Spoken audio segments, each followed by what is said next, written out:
या देहाला कोणत्याही स्मशानामध्ये जाळतात, पण महास्मशान म्हणले 3 आहे. पहिला आहे ते म्हणजे गया, दुसरा आहे ते म्हणजे काशी, आणि तिसरा आहे ते म्हणजे त्र्यंबकेश्वर.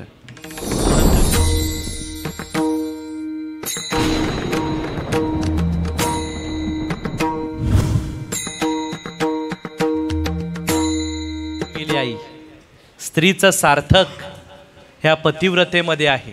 म्हणून तर पतीची केलेली सेवा, लेकीला सोन्यासारखी सांभाळलं म्हणून तिचं नाव सोनम आहे. आणि आज जो प्रकाशाची शांतता देतोय तो हा लेक प्रशांत आहे.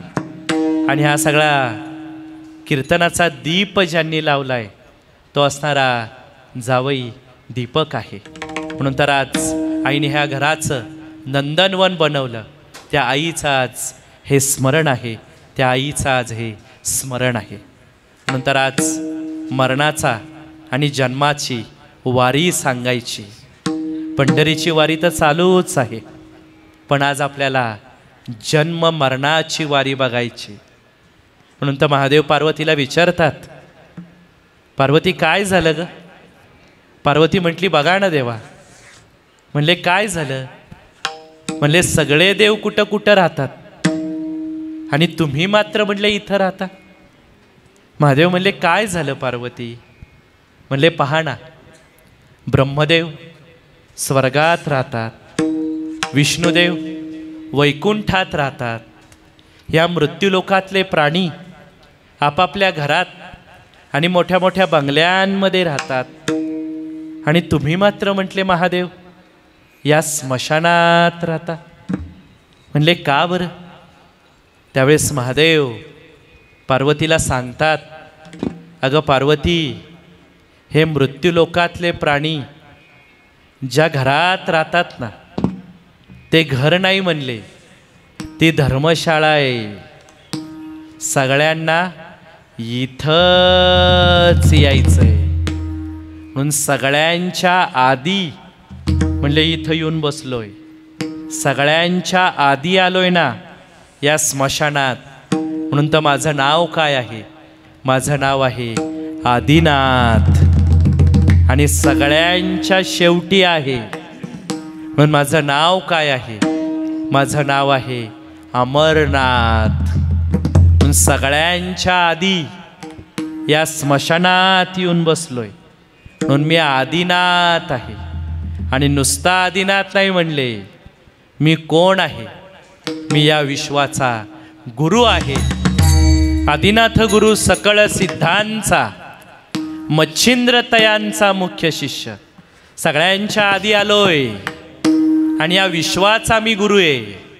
म्हणून तर पार्वती मला आदिनाथ गुरु म्हणतात. पण देवा, सगळे देव अंगाला चंदन लावतात आणि तुम्ही मात्र म्हणले या स्मशानातली ही राख लावता. म्हणले का बरं? त्यावेळेस महादेव सांगतात, अगं पार्वती, ज्यांना हे स्मशान कळलं ना त्यांना आयुष्य कळालं, आणि ज्यांना इथलची राख कळली ना त्यांना देव कळाला. म्हणून तर पार्वती मी अंगाला काय लावतो? म्हणले राख लावतो. काय कमाल आहे. राख शब्द म्हणले उलटा करा, काय होतो? राख आणि खरा.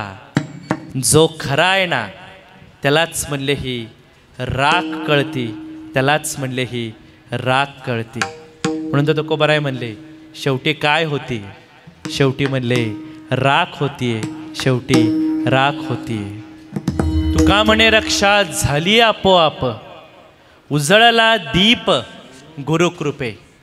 त्या राखेतूनच गुरुकृपेचा दीप उजळतोय. म्हणून तर पार्वती मी अंगाला ही स्मशानातली राख लावतो. पण देवा, तुमचं जे रूप आहे, तुम्हाला महादेव म्हणतात, तुमचं अतिशय विलक्षण असं रूप आहे. महादेव म्हणले काय झालं पार्वती? म्हणले पहा ना देवा, तुम्हाला डोळे किती? महादेव म्हटले 3. तुमच्या कपाळावरती भस्माच्या रेषा किती? महादेव म्हटले 3. म्हणजे तुमचं जे त्रिशूळ आहे त्याला टोकं किती? महादेव म्हटले 3. तुमचं जे नाव आहे शंकर, म्हणले त्याला शब्द किती? महादेव म्हटले 3. आणि म्हणले तुम्हाला जे आवडतं ते बेलाचं पान, त्या बेलाला पानं किती? महादेव म्हटले 3. अगं पार्वती, या तिघांमध्येच मी राहतो, म्हणून तर मी कुठं राहतो? म्हणून पार्वती मी कुठं राहतो? हा 3 आकडा, हा 3 शब्द ज्या गावामध्ये आहे ना त्या गावाला राहतो. म्हणून तर पार्वती मी त्र्यंबकेश्वरला राहतो. या देहाला कोणत्याही स्मशानामध्ये जाळतात, पण महास्मशान म्हणले 3 आहे. पहिला आहे ते म्हणजे गया, दुसरा आहे ते म्हणजे काशी, आणि तिसरा आहे ते म्हणजे त्र्यंबकेश्वर. म्हणून तर नारायण नागबळी, उदक शांती आणि काल सर्प या सगळ्या शांती कुठं केल्या जातात? या महास्मशानांमध्ये केल्या जातात. जशी विमानतळावरती विमानं उतरतात तशा या महास्मशानांमध्ये पितरं उतरत असतात. म्हणून त्या सगळ्या शांती या महास्मशानांमध्ये केल्या जातात. म्हणून तर पार्वती मी त्र्यंबकेश्वरला राहतो. पण देवा, ते आडनीड बेलाचं पानच का तुम्हाला आवडतं? म्हणले अगं पार्वती, मीच आडनीड आहे, म्हणून तर मला तो आडनीड 3 आकडा आवडतो. म्हणून तर महादेवांचं सगळं तिघांमध्ये आहे, आणि आपलं सगळं, आपलं पण तिघांमध्येच आहे. म्हणून तर आपल्या आयुष्याला दिवस किती? 3 दिवस. आंघोळ्या किती? 3 आंघोळ्या. जेवणं किती? 3 जेवणं. हार किती? 3 हार. कपडे किती? 3 कपडे. मडकी किती? 3 मडकी. आणि शेवटी घरं किती? 3 घरं. काय कमाल आहे! महादेवांचं सगळं तिघांमध्ये आहे, आणि आपलं सगळं तिघांमध्येच आहे. म्हणून तर आपल्या आयुष्याला दिवस किती सांगितले? 3 दिवस. पहिला दिवस जन्माचा, दुसरा दिवस जीवनाचा, आणि तिसरा दिवस मरणाचा. म्हणले आंघोळ्या 3 आंघोळ्या, आणि 3ही आंघोळ्या लोकांनी घातल्या. पहिली आंघोळ जेव्हा जन्माला आलो तेव्हा दवाखान्यात लोकांनी घातली. दुसरी आंघोळ दिवाळीच्या पाडव्याला आईनी आणि बायकोनी घातली. आणि तिसरी आंघोळ गेल्यावर लोकांनीच घातली. म्हणले कपडे 3 कपडे. जेव्हा जन्माला आलो तेव्हा ते झबलं आणि लंगोट घातला. नंतर पाहिजे ते कपडे घातले, आणि शेवटी गेल्या पांढरं शुभ्र वस्त्र आहे. शेवटी जेवणं किती? म्हणले 3 जेवणं. जेव्हा जन्माला आलो तेव्हा दूध पाजलं. कुणी? लोकांनी.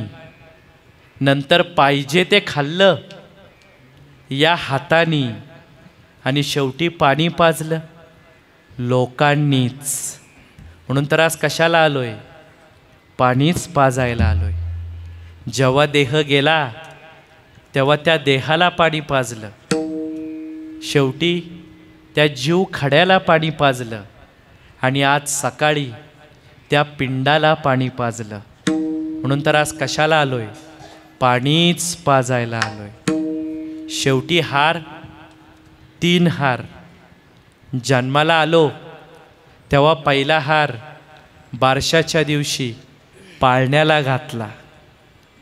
दुसरा हार लग्नात घातला, आणि तिसरा हार गेल्यावर घातला. म्हणले हार किती? 3 हार. स्मशान कळलं, राख कळली, 3 आकडा कळला. पण तुमच्या गळ्यामध्ये ज्या 108 मुंडांच्या माळा आहेत, म्हणल्या 108 कवट्या कोणाच्या आहेत?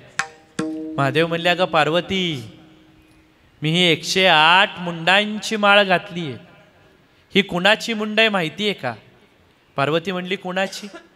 म्हणले अगं ही तुझीच मुंड आहे. माझी? म्हणले हो. सतत तू जन्म घेती आणि सतत तू मृत्यू पावती. पुनरपी जननम पुनरपी मरणम. याच्यामध्ये पार्वती तू अडकलेली आहेस. तुझं मला स्मरण व्हावं म्हणून प्रत्येक जन्मातलं एक एक मुंड मी माझ्या गळ्यात घातलंय आणि माझं तुला स्मरण व्हावं म्हणून त्या हळदी कुंकाच्या 2 सोन्याच्या वाट्या काळ्या मण्यांमध्ये म्हणले पार्वती तू तुझ्या गळ्यात घातल्या. देवा, ही माझी मुंड आहेत? म्हणले हो, ही तुझीच मुंड आहे. पण देवा, माझा जन्म त्या आईच्या गर्भात झाला. 9 महिन्याचा प्रवास पार केला, मग माझा जन्म झाला. महादेव म्हणले अगं पार्वती, ही जन्माची वारी आहे, ही मरणाची वारी आहे. म्हणून ही जन्माची वारी म्हणले ही 9 महिन्यांची नाही, म्हणले ही 12 महिन्यांची आहे. म्हणून त्या जन्माला आल्यानंतर काय पूजली? म्हणले 12वी पूजली. आणि गेल्यावर काय आहे? 13वा आहे. म्हणून त्या जन्माला आल्यानंतर काय आहे? म्हणले 5वी आहे. आणि गेल्यावर काय आहे? 10वा आहे. म्हणून तर 5वी म्हणजे काय? 5वी म्हणजे पाटा पूजायचा आहे. पाटा म्हणजे काय? पाटा म्हणजे दगड. जन्माला आल्यानंतर काय पूजला? म्हणले दगड पूजला. आणि गेल्यावर पण काय पूजायचा आहे? दगडच पूजायचा आहे. तिथं तो पाटा होता आणि इथं तो जीव खडा झालाय. म्हणून ही जन्माची आणि मरणाची वारी आहे. म्हणून जे जन्माला आहे तेच मरणाला आहे. म्हणून जन्माला कशात आलो? आईच्या लुगड्यात आलो. आणि शेवट कसा झाला? आईच्या लुगड्यातच झाला. म्हणून जन्माला कशात आलो? म्हणले लुगड्यात आलो. लुगडं म्हणजे काय? लुगडं म्हणजे बाळूत. बाळूत कशाचं होतं? लुगड्याचंच होतं. गोधडी कशाची होती? लुगड्याचीच होती. आणि जाताना वारा कशाने घातला? त्याच लुगड्याच्या पदराने घातला. म्हणून तर जन्माला आलो तेव्हा दात नव्हते. पेच कशाची पिली? भाताची पिली. आयुष्यभर ताटात काय खाल्ला? भात खाल्ला. एकादश सोडायला आणि सोमवार सोडायला पहिला घास कसला घेतला? भाताचा घेतला. शेवटी उतारा भाताचाच केला. आणि आज पिंड भाताचाच होता. म्हणून भाव जिथं आत येतो ना त्याला भात म्हणतात. म्हणून 5वीला त्या बांबूच्या तरटाचं सूप होतं. शाळेत गेल्यावर त्या बांबूचीच छडी होती. त्यानंतर लग्नाला त्याच बांबूचा मांडव होता. आणि शेवटी म्हातारं झाल्यानंतर त्याच बांबूची काठी होती. आणि शेवटी गेल्यावर तेरडीला तोच बांबू होता. म्हणून जे जन्माला आहे तेच मरणाला आहे. म्हणून तर 5वीला ती 5वी पूजली. म्हणून आपल्या आयुष्याला 5 पानं आणि 5 पक्षी म्हणले पूजलेले आहेत. 5 पानं कोणती आणि 5 पक्षी कोणते त्याचं चिंतन आज आपल्याला करायचं आहे. विठ्ठल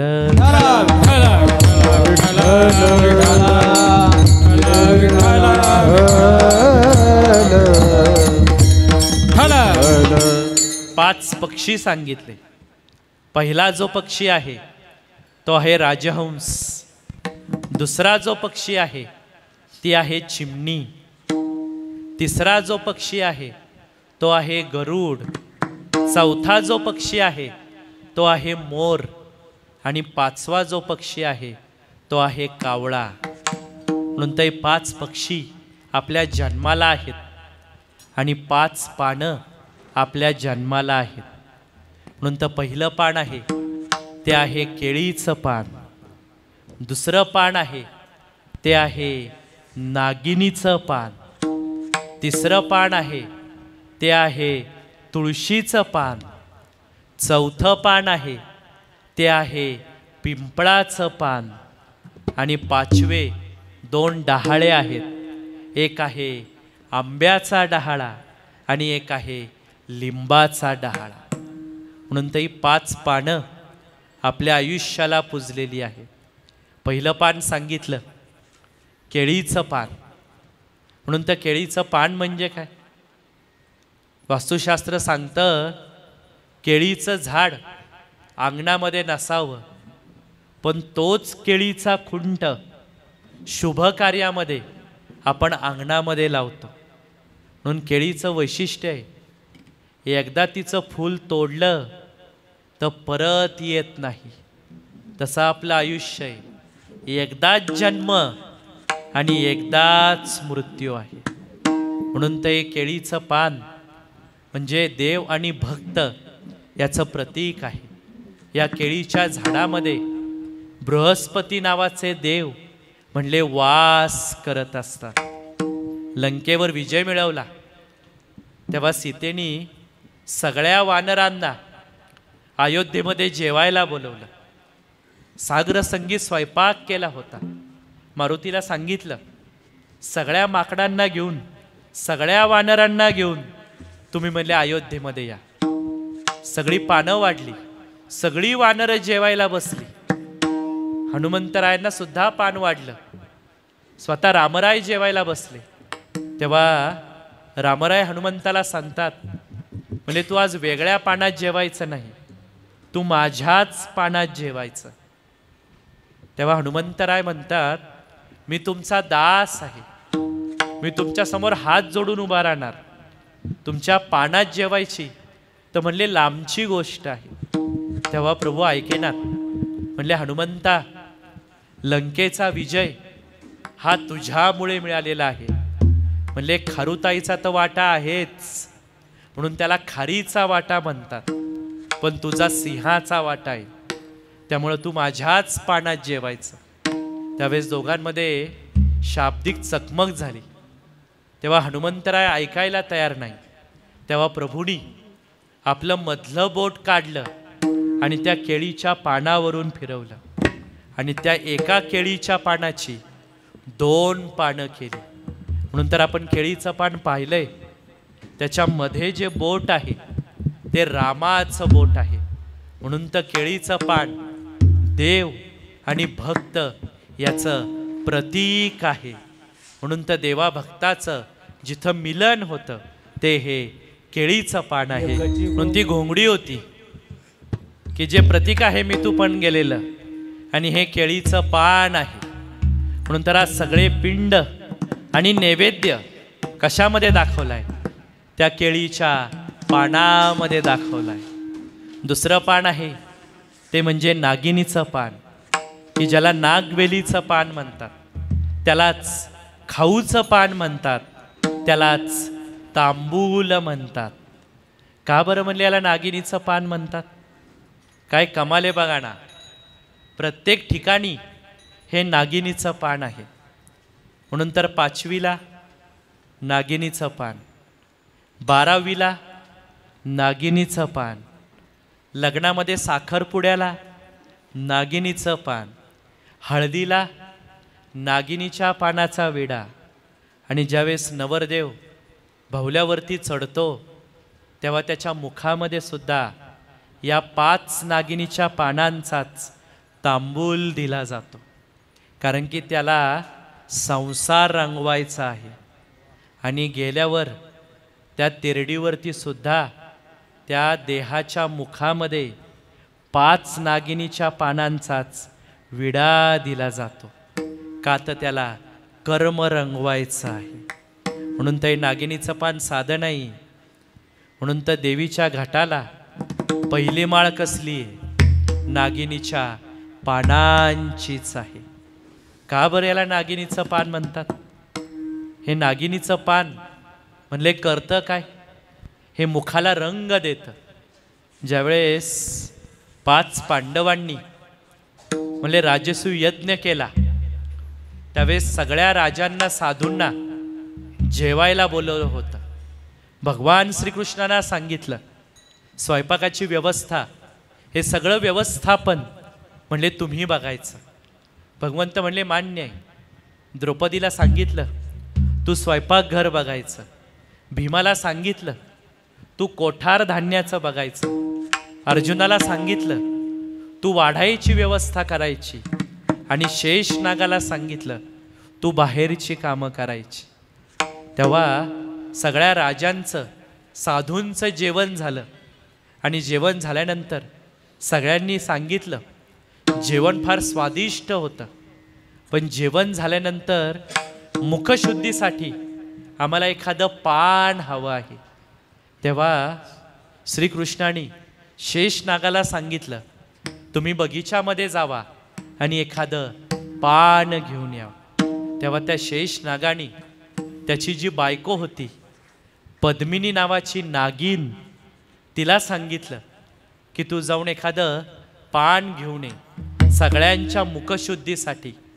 तेव्हा ती नागिन बगीच्यामध्ये गेली. सगळी पानं बघितली, कढीपत्ता बघितला, गवती चहा बघितला, सगळी पानं बघितली, पण तिला असं कोणतंच पान सापडलं नाही की ज्याने मुखशुद्धी होईल आणि मुखाला रंग प्राप्त होईल. तेव्हा त्या नागिनीनी आपली करंगळी कापली आणि त्या बगीच्यामध्ये पुरली. आणि त्या करंगळीवरती काही रक्ताचे थेंब पडले. आणि त्या करंगळीमधून एक वेल बाहेर आला.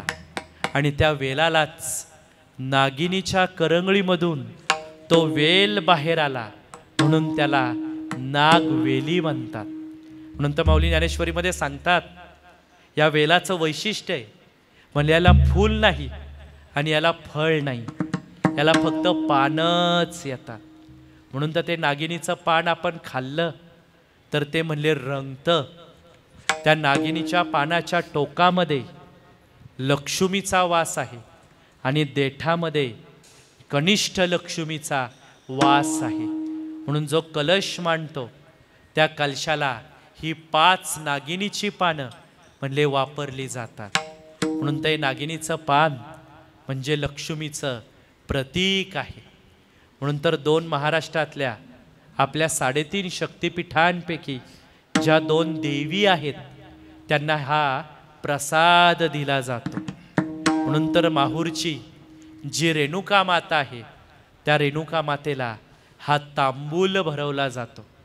म्हणून तर हा जो विडा बनवतात या तांबूलावरून त्यांचा आडनाव तांबोळी पडलेला आहे.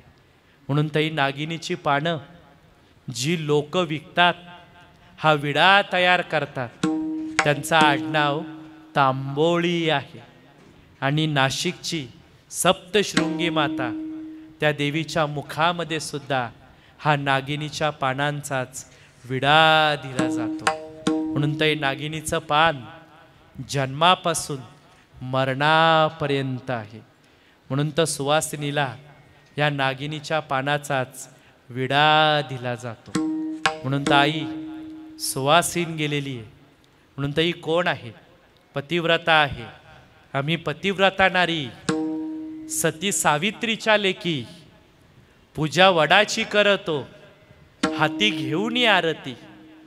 तप केलं सावित्रीनं केली यमाची ग भक्ती. सत्यवानाला मिळाली नव्या जन्माची मुक्ती.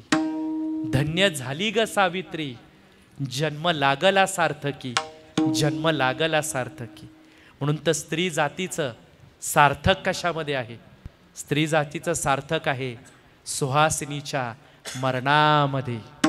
म्हणून स्त्री जन्माचे सार्थक झाले सुहासिनीचे मरण लाभले, सुहासिनीचे मरण लाभले. म्हणून तर एक कुंकू कपाळावरती घेऊन जाणं यामध्येच स्त्री जातीचं सार्थक आहे. म्हणून त्या कोण कोण नारी आहेत की ज्या पतिव्रता आहेत, तुकोबाराय त्यांची नावं सांगतात की ह्या नारी कोण आहेत. म्हणून तर ही कोण कोण होती? अहो हीच सावित्री होती. हीच कोण होती? हीच मंदोदरी होती. म्हणले हीच कोण होती? म्हणले हीच आपल्या सगळ्यांची असणारी द्रौपदी होती. म्हणून त्या सगळ्या पतिव्रता नारी आहेत आणि आज त्या स्त्री शक्तीचा हा जागर आहे. कोणी म्हणती चंडिका, कोणी म्हणती भवानी, दुर्गे दुर्कट यमाई, अंबा सूर मर्दानी. किती नावे किती रूपे, परी तेजे कबाई, परी तेजे कबाई. आदिशक्ती अंबाबाई, आदिशक्ती अंबाबाई. म्हणून ते कोण आहे? म्हणले ही अनादी अंबिका आहे. म्हणून ते दुसरं पान आहे नागिनीचं पान आणि तिसरं पान सांगायचंय ते आहे तुळशीचं पान. पहिलं पान कोणतं सांगितलं? झोपले काय? पहिलं पान कोणतं सांगितलं? केळीचं पान. दुसरं पान कोणतं आहे? नागिनीचं पान. आणि तिसरं पान कोणतं आहे? तुळशीचं पान. म्हणून ते तुळशीचं पान म्हणजे काय आहे? हवी तुळस साधी नाही, म्हणून तर आयुर्वेदामध्ये तिला अमृत म्हणतात.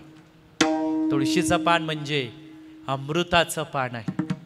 पण हीच तुळस म्हणले जन्माला कशातून आली? म्हणले राखेतून आली. कुणाची राख होती? म्हणले रुंदेची राख होती, जी पतिव्रता होती. त्या रुंदेच्या राखेमधूनच हे तुळशीचं रोप म्हणजे जन्माला आले. म्हणून तुळशीचं वैशिष्ट्य आहे, तिचा वटवृक्ष होत नाही, तिचं झुडूपच राहतं. म्हणून तर हीच तुळस प्रत्येकाच्या अंगणामध्ये आहे. काय करते हो तुळस? तुळशीचा आहे मोठा वाटा, पाप पळती 12 वाटा. वंदावी वंदावी तुळस, वंदावी वंदावी. अहो या तुळशीला पाहून यम सुद्धा पळून जातो. म्हणून तर प्रत्येकाच्या अंगणामध्ये हे तुळशी वृंदावन आहे. म्हणून तर ज्यावेळेस हनुमंतरायांनी विचारलं लंकेत जायचंय, अहो ते दैत्याचं नगर आहे, म्हणजे बिभीषणाचं घर शोधू तरी कसं? तेव्हा रामाने सांगितलं ज्या अंगणात तुळशी वृंदावन आहे ते म्हणले घर बिभीषणाचं आहे.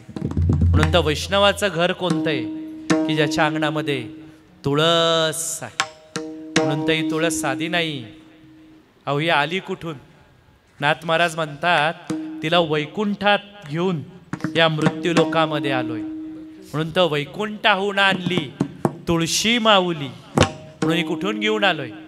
म्हणजे ही वैकुंठातून घेऊन आलेलो आहे. म्हणून तर हेच तुळशीचं पान ज्यावेळेस आपण जेवणात टाकतो तेव्हा त्याचा प्रसाद होतो. ते तुळशीचं पान या स्वयंपाकात टाकल्याशिवाय तो प्रसाद होत नाही. आणि त्या यमाच्या दरबारात जाताना हेच तुळशीचं पान ह्या मुखात टाकल्याशिवाय हा प्रसाद होत नाही. म्हणून हा प्रसाद तो यमदेव कधी ग्रहण करतो? ज्यावेळेस ते तुळशीचं पान या मुखात पडतं.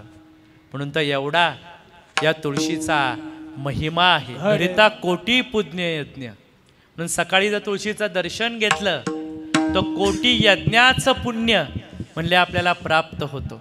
म्हणून तर ही तुळस साधी नाही. एवढी तुळस सांगितली, पण म्हणजे हीच तुळस गणपतीला चालत नाही.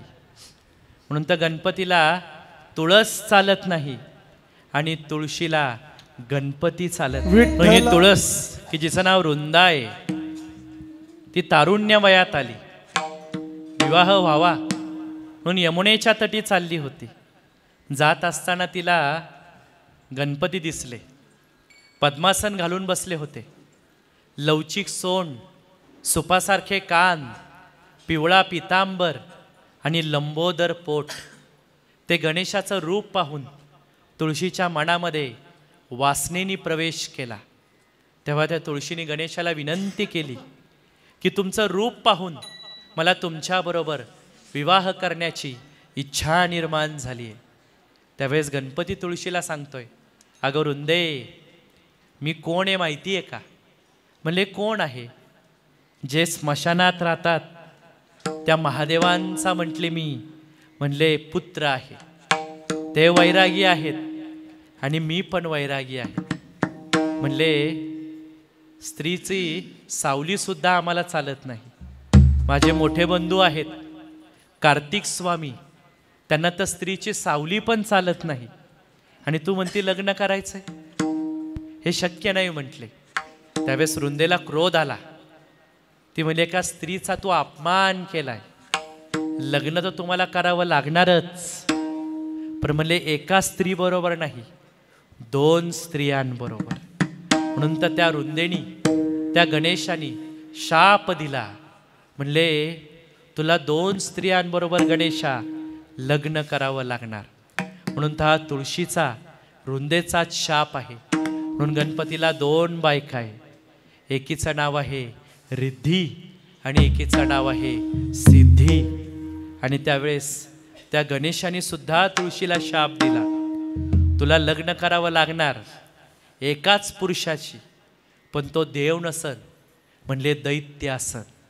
म्हणून तुळशीचं लग्न त्या शंकासुराबरोबर म्हणले राक्षसाबरोबर झालं आणि तिला त्या राक्षसाबरोबर विवाह करावा लागला.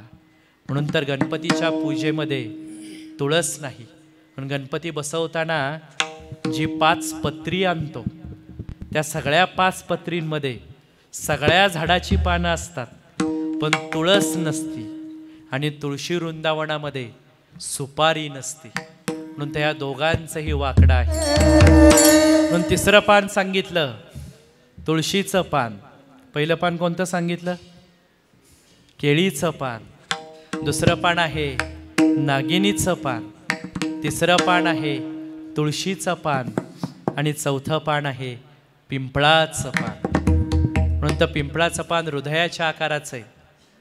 त्या पिंपळाच्या कडामध्ये कामदेवांचा वास आहे. पिंपळाचं पान सूर्याचं प्रतीक आहे. पिंपळावरती अष्टभैरव, मुंजोबा आणि त्याचबरोबर हे सगळे दिप्पाल आहे, त्यांचं वास्तव्य आहे. म्हणून हे पिंपळाचं जे मूळ आहे ना, त्या मुळामध्ये ब्रह्मदेव, मध्यभागी विष्णुदेव आणि त्याचा जो शेंडा आहे त्याच्यामध्ये महादेवांचा वास आहे. म्हणून तर तिन्ही देव जिथं नांदतात ते हे पिंपळाचं झाड आहे. म्हणून तर हे पिंपळाचं पान हृदयाच्या आकाराचं आहे. म्हणून तर ज्यावेळेस नेत्र झाकले जातात तेव्हा हे पिंपळाचं पान वापरतात आणि सावडायला सुद्धा हे पिंपळाचं पानच वापरलं जातं. म्हणून तर पिंपळ साधा नाही, अहो या पिंपळाला प्रदक्षिणा घातल्या म्हणून तर महाविष्णूचा अवतार जयाची. म्हणून तर हे पिंपळाचं पान माऊलींच्या अंगणामध्ये आहे. आणि हा काय पिंपळ म्हणजे साधा नाही, हा सोन्याचा पिंपळ आहे, सोन्याचा पिंपळ आहे. आणि शेवटचे 2 डहाळे, एक आहे आंब्याचा डहाळा आणि एक आहे लिंबाचा डहाळा. देवी दैत्य सागर मंथन पै केले, त्या माझी अवचित हळ सापडले. त्या समुद्र मंथनातून जी 14 रत्न बाहेर आली त्याच्यापैकी आलेलं म्हणजे हे लिंबाचं झाड आहे. म्हणून तर माहेरचं कोणीही आवडतं स्त्रीला. आणि लक्ष्मी जन्माला कुठून आली? समुद्र मंथनातून आली. म्हणून तर तिला काय आवडतो म्हणले हा लिंबाचा डहाळा आवडतो. म्हणून तर त्या लक्ष्मीला हा लिंबाचा डहाळा व्हायला जातो. आणि आंबा गोड आहे, सगळं गोड व्हावं म्हणून तर शेवटी लग्नात काय असतो? मांडव, डहाळा असतो. म्हणून तर ही 5 पानं आपल्या आयुष्याला पुजलेली आहेत.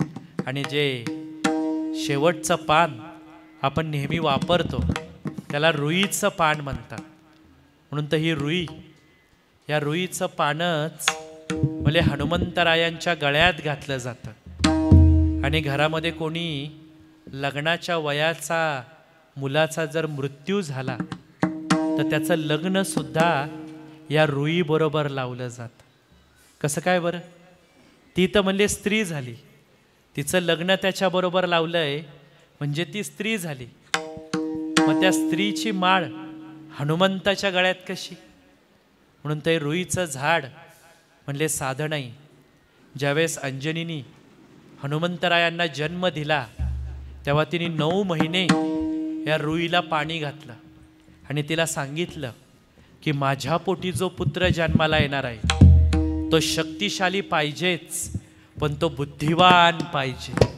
तेव्हा त्या रुईच्या झाडाखाली श्वेतवर्ण नावाचा गणपती म्हणले प्रगट झाला. म्हणून ज्या ठिकाणी रुईचं झाड येतं 12 वर्षांनी त्याच्या मुळामध्ये श्वेतवर्ण नावाचा गणपती म्हणले प्रगट होतो. म्हणून तर मारुतीरायाच्या गळ्यामध्ये अंजनीनी ती माळ घातली आणि हा 11वा अवतार आहे म्हणून त्याला 11 पानांची माळ घालतात. आणि ही रुईचं झाड म्हणजे इंद्रदेवानी कन्या आहे. बापाला उलट बोलली म्हणून तिला वृक्ष व्हायचा शाप दिला, म्हणून ते रुईचं झाड झालं. म्हणून एखाद्या तरुण वयातल्या मुलाचा मृत्यू झाला तर त्याचं लग्न त्या रुई बरोबर लावतात की ज्याला अर्क विवाह म्हणतात. म्हणून ते रुईचं झाड सुद्धा जन्मापासून मरणापर्यंत आहे. म्हणून ही झाडच आपल्या आयुष्याचे सोबती आहेत. रक्ताची नाती स्वार्थासाठी आहेत. आणि तुकोबाराय म्हणतात हे वृक्षच आमचे कोण आहेत? तर हे वृक्षच आमचे सगळे सोयरे आहेत.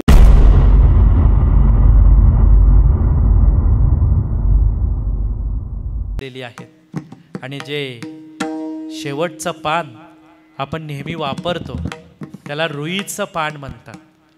म्हणून तर ही रुई, या रुईचं पानच म्हणजे हनुमंतरायांच्या गळ्यात घातलं जातं. आणि घरामध्ये कोणी लग्नाच्या वयाचा मुलाचा जर मृत्यू झाला तर त्याचं लग्न सुद्धा या रुई बरोबर लावलं जातं. कसं काय बरं? ती तर म्हणले स्त्री झाली, तिचं लग्न त्याच्याबरोबर लावलंय म्हणजे ती स्त्री झाली. मग त्या स्त्रीची माळ हनुमंताच्या गळ्यात कशी? म्हणून ते रुईचं झाड म्हणले साधं नाही. ज्यावेळेस अंजनीनी हनुमंतरायांना जन्म दिला तेव्हा तिने 9 महिने या रुईला पाणी घातलं आणि तिला सांगितलं की माझ्या पोटी जो पुत्र जन्माला येणार आहे तो शक्तिशाली पाहिजेच, पण तो बुद्धिवान पाहिजे. तेव्हा त्या रुईच्या झाडाखाली श्वेतवर्ण नावाचा गणपती म्हणले प्रगट झाला. म्हणून ज्या ठिकाणी रुईचं झाड येतं 12 वर्षांनी त्याच्या मुळामध्ये श्वेतवर्ण नावाचा गणपती म्हणले प्रगट होतो. म्हणून तर मारुतीरायाच्या गळ्यामध्ये अंजनीनी ती माळ घातली आणि हा 11वा अवतार आहे म्हणून त्याला 11 पानांची माळ घालतात. आणि ही रुईचं झाड म्हणजे इंद्रदेवानी कन्या आहे. बापाला उलट बोलली म्हणून तिला वृक्ष व्हायचा शाप दिला, म्हणून ते रुईचं झाड झालं. म्हणून एखाद्या तरुण वयातल्या मुलाचा मृत्यू झाला तर त्याचं लग्न त्या रुई बरोबर लावतात की ज्याला अर्क विवाह म्हणतात. म्हणून ते रुईचं झाड सुद्धा जन्मापासून मरणापर्यंत आहे. म्हणून ही झाडच आपल्या आयुष्याचे सोबती आहेत. रक्ताची नाती स्वार्थासाठी आहेत. आणि तुकोबाराय म्हणतात हे वृक्षच आमचे कोण आहेत? तर हे वृक्षच आमचे सगळे सोयरे आहेत.